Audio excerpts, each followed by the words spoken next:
This is Alice. You may have seen this video before. Alice has since had two major reworks.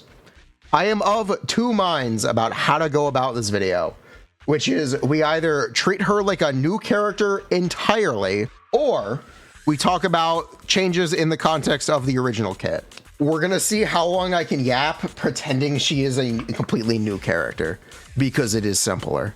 That is the sheer gravity of these changes. Boom. Alice has much less of a focus on buffing teammates. Alice is now an on-field anomaly DPS. Let's talk about her mechanics. As Alice attacks, she builds up sword etiquette. These are the sword etiquette values. Max sword etiquette is 300. What does she use sword etiquette for? She can consume sword etiquette to charge her enhanced basic attack. This is very similar to Miyabi's. So you're gonna accumulate 300 sword etiquette, and you can do a big enhanced basic 3. But you will also obtain essentially a Vivian a Bloom-like effect.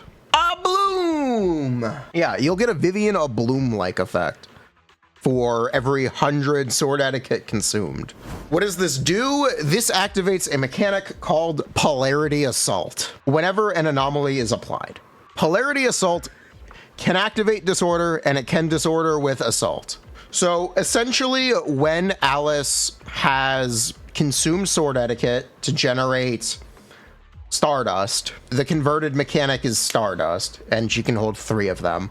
So the thing that makes Alice special is after generating Stardust, when she disorders with another anomaly, she will disorder twice. She will apply the physical disorder, which will activate her Polarity Assault, which will disorder with assault.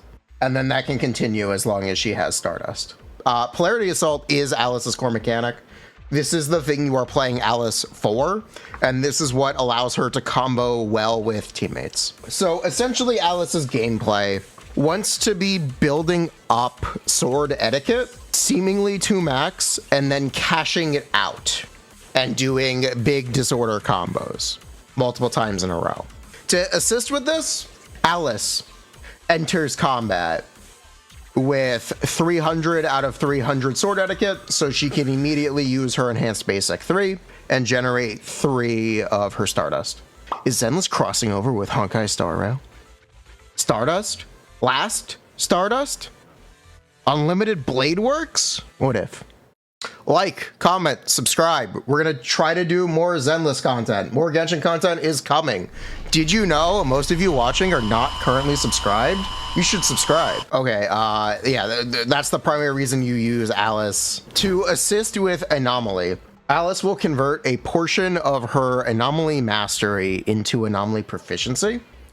So the build for Alice is quite simple. It's Anomaly Proficiency, Anomaly Mastery, and a slot 5 of your choice. That could be Pen, Fizz, or Attack percent. Any of them are fine. They're all pretty equal. If you don't know, Alice used to give Defense Shred. She no longer does, so we can just disregard it. Not interesting, not useful. The potential issue with Alice currently is how difficult it is to build up her sword etiquette. The accumulation is it's really not great. Thankfully, you do get some from disorders and assaults. So she will be getting some from her own mechanics, which is really important because it makes it a lot easier to generate sword etiquette. Regarding sets, we're looking at 4-piece Fanged Metal. Engines, you're going to use her S-Rank engine, or you're going to use Fusion Compiler or Weeping Gemini. Simple, okay? She is an anomaly agent. This is not a crit DPS anymore. This is an anomaly agent who builds anomaly stats. Crit rate is still alright though. It's not the most important stat you should be building, basically. You should be building AP and attack. So to point out why the double disorders are a kind of big deal, I've written out an in-stun rotation. We're gonna walk through this. At the start of stun, we're gonna use her enhanced basic 3. This is to refill our Stardust and get the damage and Fizz anomaly buildup from the attack. While this is going on, we're going to be using chain attacks with our other teammates. So we're going to use the teammate chain for Yuzuha and Vivian, and then we're going to use Alice's chain at the end. The chain sequence should give us 2 anomalies, which is just straight up 1, 2, 3, 4 disorders right there. Then we can just use something like Alice's ult and then Vivian ult, just something to build up anomaly. The idea is just to demonstrate you build up anomaly and do more assaults. So with that, we can do more disorders because we can only do 3. We're not getting that many, or we're not getting as many as we could get, but we're still just getting disorders. Lots and lots of disorders. So when I wrote this out, I had a thought. What if it's not Vivian? What if it's actually supposed to be Yanagi? Now, hear me out for a minute. If you don't know what Yanagi does, after she uses her EX special, when any teammate triggers disorder, she adds 250% scaling to the disorder multiplier.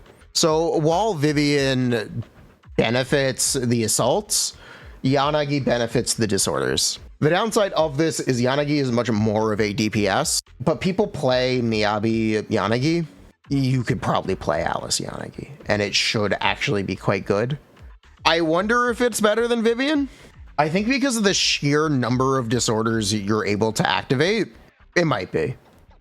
And that's actually really neat. That essentially you're playing a DPS anomaly team where both characters have to be on field to apply their anomalies. That is simultaneously the cool thing about it and the difficulty with it. But I see the potential. I do really see it because I do think it is a genuine way forward. But Vivian will be easy to play, and Vivian will be like, she's a staple for anomaly teams right now. Vivian is a very good character. So don't feel bad and don't feel like you need Yanagi or like Vivian might just be better. But I want to draw attention to this because I think it's really cool. And I definitely have an eye on it. So Alice is an agent who had a really significant identity crisis, and she's come out the other end completely different. Right now, Alice seems to be an on-field anomaly DPS, period. That is what she is.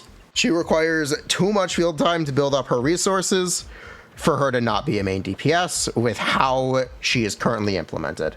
That could change at any moment. Actually might. What they could do is they could change max 300 for 3 Stardust to max 100 sword etiquette for 3 Stardust. And that would immediately smooth things out and make and make Alice potentially just much better. But as is, Alice is actually pretty good. If you were worried, don't be. She's pretty good. I think the Miyabi synergy is dead. I think they killed it because I think it was too good. It's a shame.